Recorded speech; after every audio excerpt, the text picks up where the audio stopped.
জানো তো বন্ধুরা, আমার বাড়িতে আজকে মহারানী আসছে। কি বলেন? কি মহারানী আসছে? হাট আনো খিদে পাচ্ছে, ভাত বকো না তো। সত্যি সত্যি বন্ধুরা, আমার বাড়িতে আজকে মহারানী আসছে। মহারানী বলতে কে? ঠিক আছে, মহারানী মহারাজা ডাকবে, পরে খাবার টাকা দাও। আমার বাড়িতে আজকে আসছে paneer maharani. Wow, what a recipe! সেই পনির মহারানী কিন্তু এমনি এমনি আসবে না, তাকে অনেক কিছু করে রেডি করে তারপরে তাকে আনতে হবে। চলো, সেটার জন্য আমি জোগাড় জানতি করি। জোগাড় করে তারপরে আস্তে আস্তে পনির মহারানী প্রবেশ করবে। চলো, আমি কি কি নিয়েছি তোমাদের একটু দেখিয়ে দিই।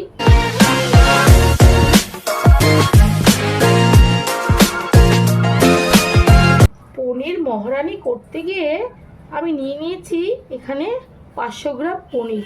সকালবেলায় এসে হাজির হয়ে গেছে পনির। এইভাবে আমি কেটে নিচ্ছি। তোমরা চাইলে বড় বড় রাখতে পারো, ছোট ছোট রাখতে পারো। মহারানীকে তোমরা যেভাবেই সাজাবে, মহারানী কিন্তু সেইভাবেই সাজবে। আমি এরকম সাইজের কেটে নিচ্ছি। ব্যাস,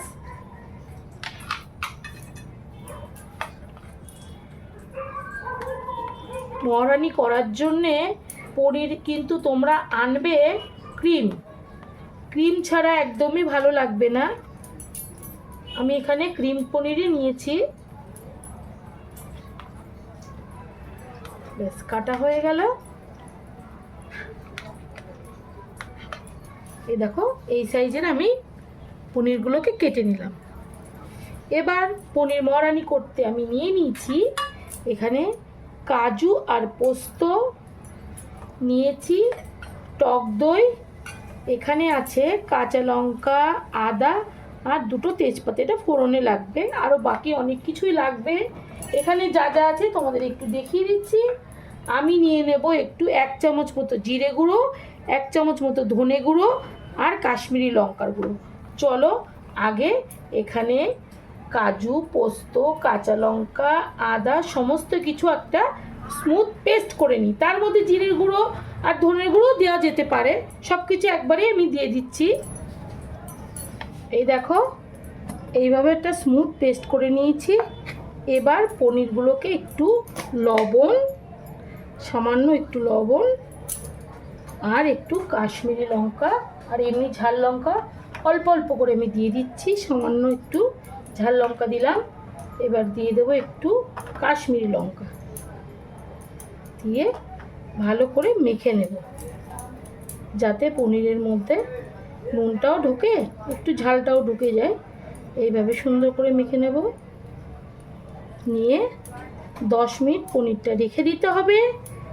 রেখে তারপরে আমি পনিরগুলোকে প্রথমে ভেজে নেব। আর একটু লঙ্কার গুঁড়ো দিচ্ছি যাতে সব করে পনিরে ঢুকে যায়। চলো, 10 মিনিট রেখে দিই, তারপরে পনিরগুলোকে আগে ভেজে নিই। আমাকে পনিরগুলোকে ভাজতে হবে, তার জন্যে আমি তেল দিয়ে দেবো কড়াইতে। একটু বেশি করে দিচ্ছি, মশলাগুলো একবারে ভাজা হবে। তেলটা একটুখানি গরম হতে হবে। একটু মিশিয়ে নিই।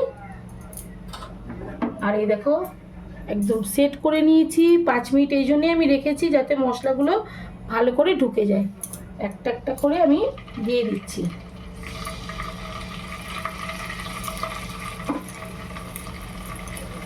এইভাবে দিয়ে দেবো।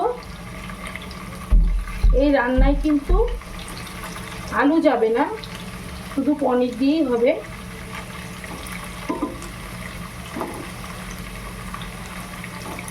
আজ তো সোমবার, তাই জন্য নিরামিষ খেতে হবে আমাদেরকে। বাবার মাথায় জল দিয়েছি, তাই ভাবলাম যেহেতু আজকে আমি রেসিপি দেখাই সোমবার করে তোমাদেরকে, এবার নিরামিষ আইটেমই করতে হবে। পনিরটাই বেছে নিলাম, যে পনিরটা করলে খুবই ভালো।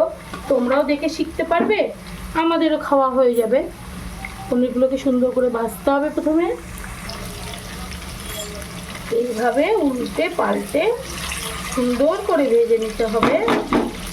ভাজাটা হয়ে গেছে, এবার আমাকে তুলে নিতে হবে। দেখো, আমি এখানে কিন্তু ডিপ ফ্রাই করিনি, একটু হালকাই ফ্রাই করে নিয়েছি। একে একে তুলে নিচ্ছি। তোমরা দেখলেই বুঝতে পারবে যেটা আমি হালকা ফ্রাই করেছি। আর এই রান্নাটা কিন্তু খুবই তাড়াতাড়ি হয়ে যাবে। খিদে পেয়েছে, ঘরে কিছু নেই, পনির আছে, তোমরা ঝটপট এটা করে নিতে পারো, খুবই ইজি।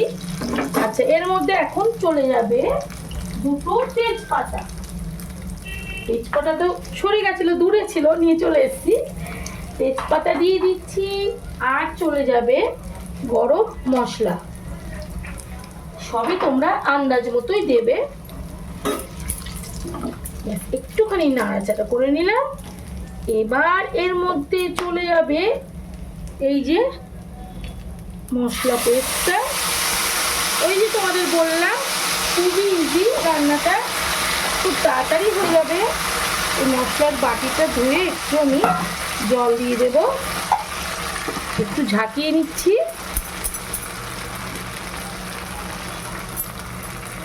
এবার এর মধ্যে দিয়ে দেবো একে একে লবণ। লবণটা চলে যাবে, সেটাও আমি হাত দিয়ে আন্দাজ মতো দিচ্ছি। আর রান্নাটা আজকে একটু সাদা সাদা মতন হোয়াইট হবে, মানে আমি কোনো এখানে আর লঙ্কা দেবো না সেইভাবে, যেহেতু এখানে কাঁচা লঙ্কা পেস্ট করে দিয়েছি। আর সেইভাবে আর কোনো আমি লঙ্কা দেবো না, আর খুব একটা ঝাল রাখবো না। এই মশলার মধ্যে এখন একটু আমি দিয়ে দেবো চিনি। এই রান্না করতে করতে এখনই তোমরা চিনিটা দিয়ে দেবে, কারণ খুবই কম সময় হয়ে যায় রান্না। লাস্টে আমি একটু দিয়ে দেবো শুধু ফ্রেশ ক্রিম। বেশিক্ষণ এটা মশলাটা কষানো একদমই দরকার নেই, খুব তাড়াতাড়ি হয়ে যাবে। দেখো কালারটা কি সুন্দর এসছে, খুবই সুন্দর কালার এসছে। এবার পনিরগুলো কিন্তু দিয়ে দেবো, বেশি সময় লাগবে না। ওই যে তোমাদের বললাম খুবই কম সময় রান্নাটা হয়ে যাবে, মানে এপিট ওপিট করলেই রান্না কমপ্লিট। আর এই রান্নাটা করতে গেলে কিন্তু তোমরা সরে যাবে না, কাছেই থাকবে, কারণ শেষ হয়ে যাবে, বসাতে বসাতেই শেষ হয়ে যাবে। দেখো কমপ্লিট হয়ে গেল খুবই তাড়াতাড়ি। একটু ফ্রেশ ক্রিমটা আমি মিক্সিতে ঘুরিয়ে নিয়ে আসছি। তোমরা আছো তো, চলে যাওনি তো? এই দেখো আমি ফ্রেশ ক্রিমটা একটুখানি, ক্রিমটা মানে দুধের যে শটটা ছিল না, সেই শটটা মিক্সিতে একটু ঘুরিয়ে নিয়ে চলে এসেছি। কি সুন্দর দেখো হয়েছে। আমরা কেনা ক্রিম কেন দেবো ঘরে থাকতে? এই দেখো ঘরে একদম মিক্সিতে গড়িয়ে নিয়েছি, কত সুন্দর হয়েছে দেখো। একদম রান্না শেষ। লাস্টে একটু দিয়ে দিতে হবে কারি পাতা, যেটা না দিলে একদমই রান্নার ফ্লেভার তৈরি হবে না। আমি এখানে গরম মশলা ফোড়নে দিয়েছি, কিন্তু লাস্টে দিচ্ছি না, লাস্টে একটুখানি দিয়ে দেবো কারি পাতা, যার ফ্লেভারটা রান্নাটাকে আরও সুন্দর করে দেবে। ব্যাস কমপ্লিট। ঢেকে রাখবো, নাবিয়ে তোমাদেরকে দেখাচ্ছি কত সুন্দর হয়েছে। বন্ধুরা তাহলে কি তোমরা আমাকে কথা দিচ্ছ যে তোমার বাড়িতে বা তোমাদের বাড়িতে এই মহারানী ঢুকবে কিনা, মহারানী প্রবেশ করবে কিনা? আমার বাড়িতে তো প্রবেশ করে গেছে। দেখো কি সুন্দর সফট হয়েছে। তোমাদের একটা পনির ভেঙে দেখাচ্ছি, এই দেখো, দেখেছো কি সুন্দর হয়েছে। আর এই কারি পাতা কিন্তু অবশ্যই অবশ্যই করে দিও, তাহলে কিন্তু, তা না হলে পনির মহারানী একদমই ভালো লাগবে না।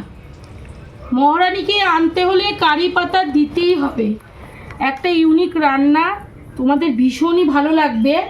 তোমরা এভাবে বানিয়ে খেও, ভাত দিয়ে ভালো লাগবে, রুটি পরোটা সব কিছুর সাথেই ভালো লাগবে। আমি একটু ভেঙে তোমাদের খেয়ে দেখাচ্ছি কতটা সুন্দর হয়েছে। এরপর থেকে তোমরা রান্নায় আর ধনেপাতা দিতে চাইবে না, বিশেষ করে মহারানীর ক্ষেত্রে। এই যে কারি পাতার ফ্লেভারটা এত সুন্দর, মানে তোমাদের কাছে অনেক অনেক অনুরোধ রইল যে তোমরা এটা বানিয়ে খেও। আর যদি তোমাদের ভালো লাগে তাহলে লাইক শেয়ার কমেন্ট, আর যারা নতুন দেখছো তারা অবশ্যই সাবস্ক্রাইব করো, তা নাহলে পরের ভিডিওটা তোমরা দেখতে পারবে না। Good night, tata.